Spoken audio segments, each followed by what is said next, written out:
नमस्कार दोस्तों, मेरा नाम हुजूर और आप देख रहे हैं माई पाठशाला। इस वीडियो को शुरू करने से पहले एक डिस्क्लेमर डालना चाहूँगा। No harm to Rani ma'am. आप सब रानी मैम से बहुत मोहब्बत करते हैं, उनकी क्लासेस बहुत पसंद करते हैं और मुझे जो इंटरनेट पे पता है कि एसएससी के वर्टिकल में कुछ अच्छे शिक्षक हैं। उनमें से रानी मैम एक हैं, अमन वसीम सर हैं, तरुण ग्रोवर सर हैं। ये सब बहुत अच्छे शिक्षक हैं जो इंग्लिश बहुत अच्छा पढ़ाते हैं। प्रशांत सोलंकी सर हैं जो इंग्लिश वाकई में बच्चों को बहुत अच्छा पढ़ाते हैं। मैम बहुत अच्छा पढ़ाती हैं। तो मेरी यूँ ही क्यूरोसिटी हो रही थी, तो मैं उनके मेंस का बैच जो है देख रहा था, क्योंकि इस इंटरनेट के ज़माने में पता है कंपटीशन बना रहता है शिक्षकों के बीच में कि कोई मेरे से बेहतर ना पढ़ा दे, कोई ये ना पढ़ा दे।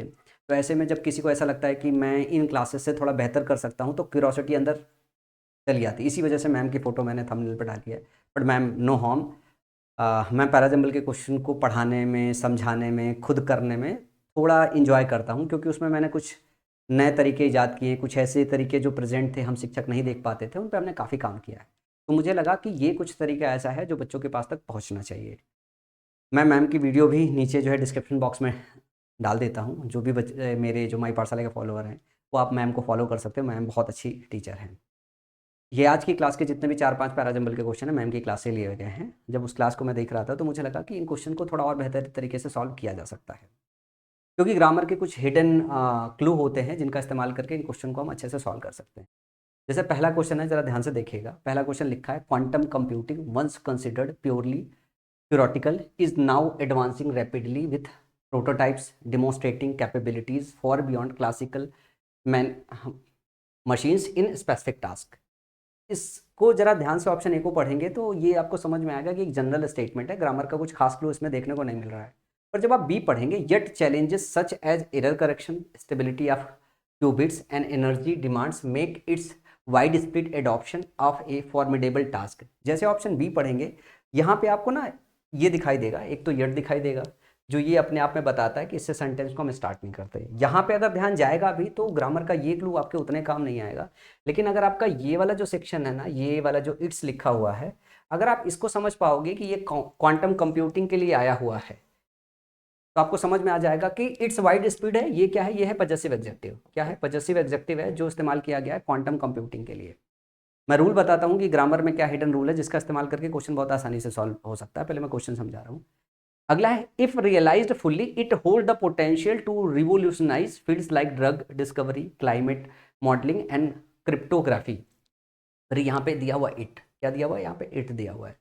ध्यान से देखिएगा, ये इट जो प्रोनाउन आया है, ये भी आपके क्वांटम कंप्यूटिंग के लिए आया हुआ है इस पर्टिकुलर ऑप्शन में।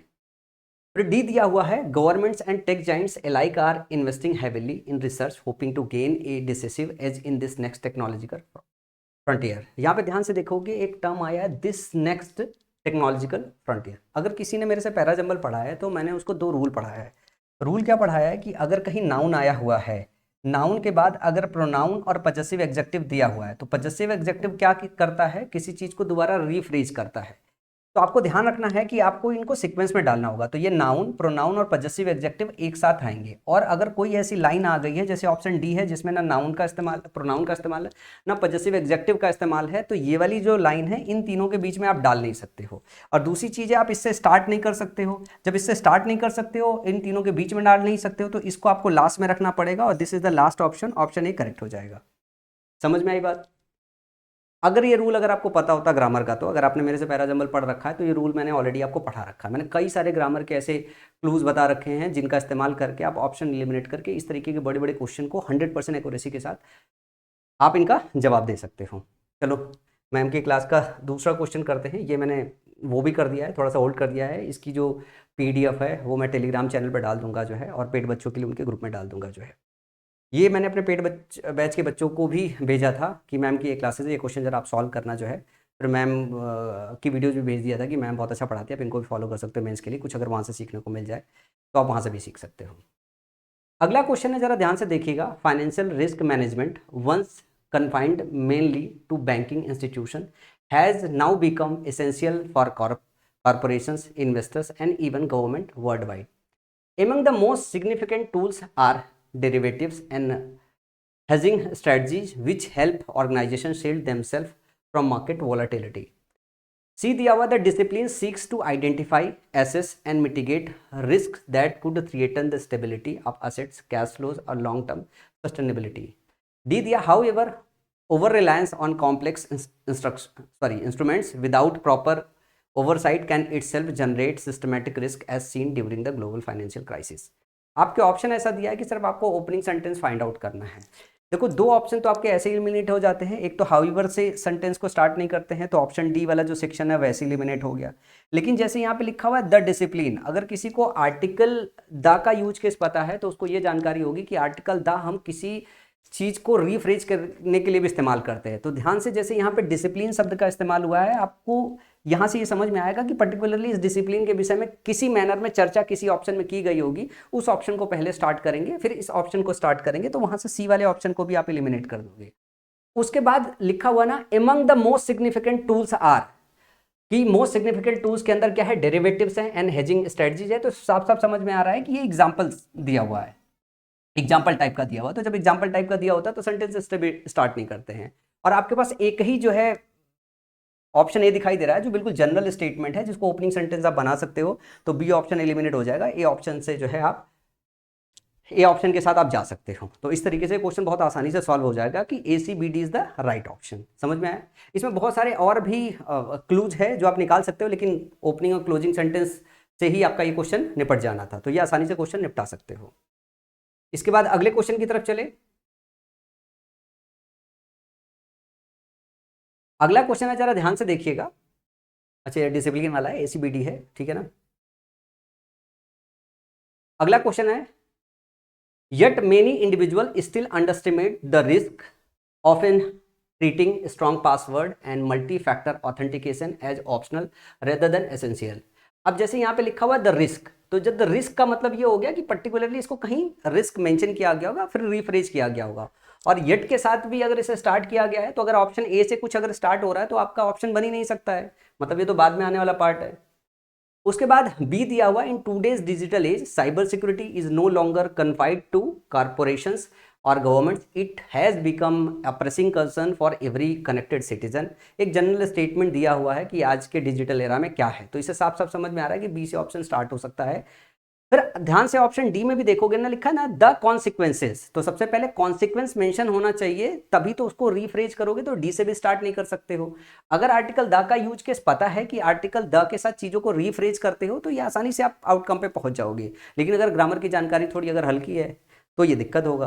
इसके लिए जब आर्टिकल चैप्टर आपको पढ़ाया जाता है, तो आर्टिकल में आर्टिकल ए एन और आर्टिकल द की जो बेसिक बातें होती हैं, अगर उसे आपको बताया गया है तो ये क्वेश्चन सॉल्व करना आपके लिए ज़्यादा आसान होगा।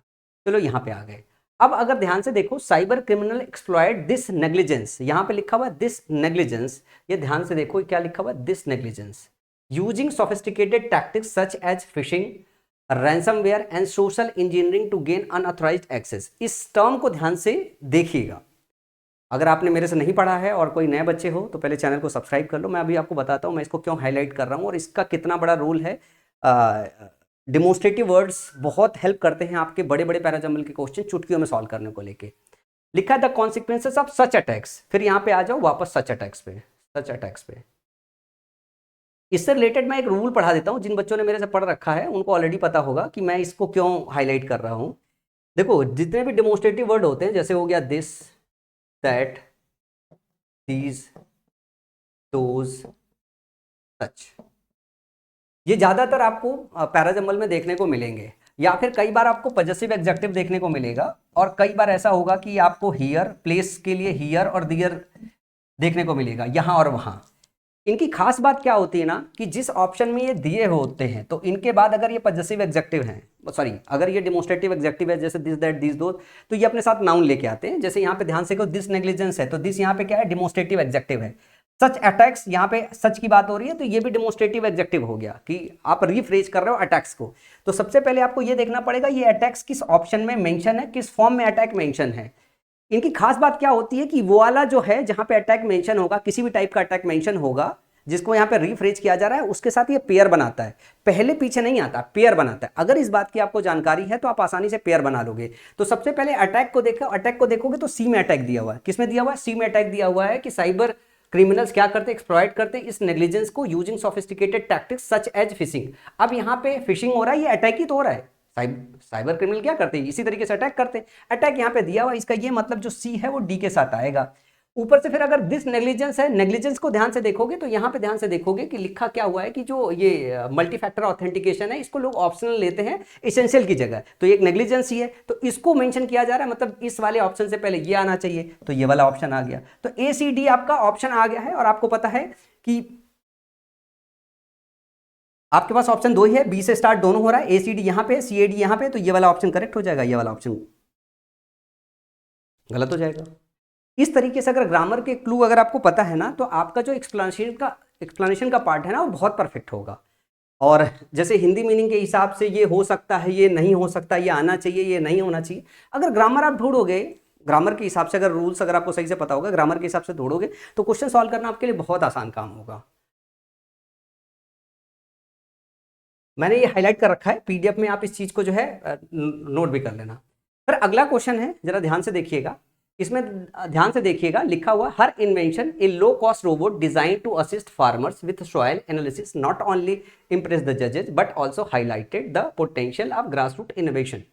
क्योंकि यहाँ पे लिखा हुआ हर इन्वेंशन, ध्यान से देखो, हर इन्वेंशन है, तो हर क्या है आपका पजेसिव एग्जेक्टिव है, तो पजेसिव एग्जेक्टिव से तो स्टार्ट ही नहीं कर सकते, पहले तो नाउन मेंशन करना पड़ेगा।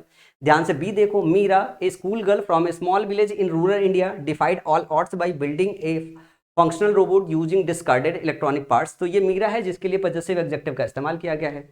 फिर सी में दिया हुआ at the international science fair in Geneva C stood proudly, अब यहाँ पे सुई का इस्तेमाल है, तो जब तक मीरा को मेंशन नहीं कर दोगे तब तक सी को भी मेंशन नहीं कर सकते हो, पहले नाउन आता है फिर प्रोनाउन आता है। द रिकॉग्निशन सी रिसीव्ड, फिर से यहाँ पे सी है, इसका मतलब यह है कि आपके पास जो स्टार्ट करने का ऑप्शन है, एक ही ऑप्शन बचा है, क्योंकि एक जगह पजेसिव एग्जेक्टिव है, दो जगह आपका प्रोनाउन है, तो आप स्टार्ट करोगे किससे, बी से। जैसे बी से स्टार्ट करोगे, यहाँ पे बी से स्टार्ट है, यहाँ पे भी बी सी ही था शायद, ऑप्शन में फिक्स था, यहाँ पे सी ही था शायद, मेरे पास होगा, मैंने कहीं करेक्शन तो किया, हाँ BCAD ये वाला ऑप्शन था, तो BC दोनों में, डी और ए में ये देखना है, डी पहले आएगा, ए बाद में आएगा। ध्यान से देखोगे कि low cost robot design to assist farmer with soil analysis not only impress the जज but also highlighted the potential of grass root.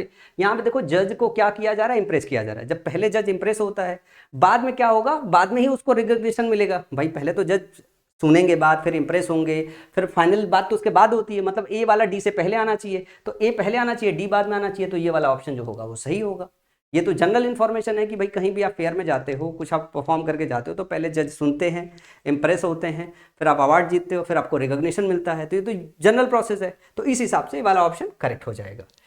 अगर एक्सप्लेनेशन दोनों जो है आप मैच कर लो, मैम ने जो एक्सप्लेनेशन दिया है, जो एक्सप्लेनेशन मैंने आपको दिया हुआ है, अगर आपको लगता है कि एक्सप्लेनेशन परफेक्ट है तो follow me, subscribe this channel, और हो सके अगर आपको मेंस में अच्छे स्कोर करने हो तो आप मुझे ज्वाइन कर सकते हो। अगर आपको मुझे ज्वाइन करना है तो आपको 999 पे करने की ज़रूरत नहीं है, 1499 पे करने की ज़रूरत नहीं है, मैंने SSC का पास जारी कर दिया है। और लोग ये बोल रहे थे कि सर 100 रुपये में क्या दोगे, 100 रुपये में मैं खुद को दे रहा हूँ, मेरा मेंस का बैच भी, इसके अलावा आपका CGL का प्री है, CGL का मेंस का बैच है, CHSL का प्री है, CHSL का मेंस है, अर्थमेटिक का पूरा कोर्स है, एडवांस का पूरा कोर्स है, अर्थमेटिक की किताबें, एडवांस की किताबें हैं, इंग्लिश की पूरी मेरी ग्रामर की किताब है, वोकैब की किताब है, कंप्रिहेंशन की किताब है, सब उसी 100 रुपये के पास में है। बहुत सारे बच्चे डाउट कर रहे होंगे सर वाकई में आपने दे दिया है, हाँ दे दिया है मैंने। तो अगर आपको मेरे से मेंस पढ़ना है तो सिर्फ और सिर्फ आपको जाना है माई पाठशाला पे, माई पाठशाला पर जाकर आपको SSC पास लेना है, और वो भी मात्र 100 रुपये की फीस है।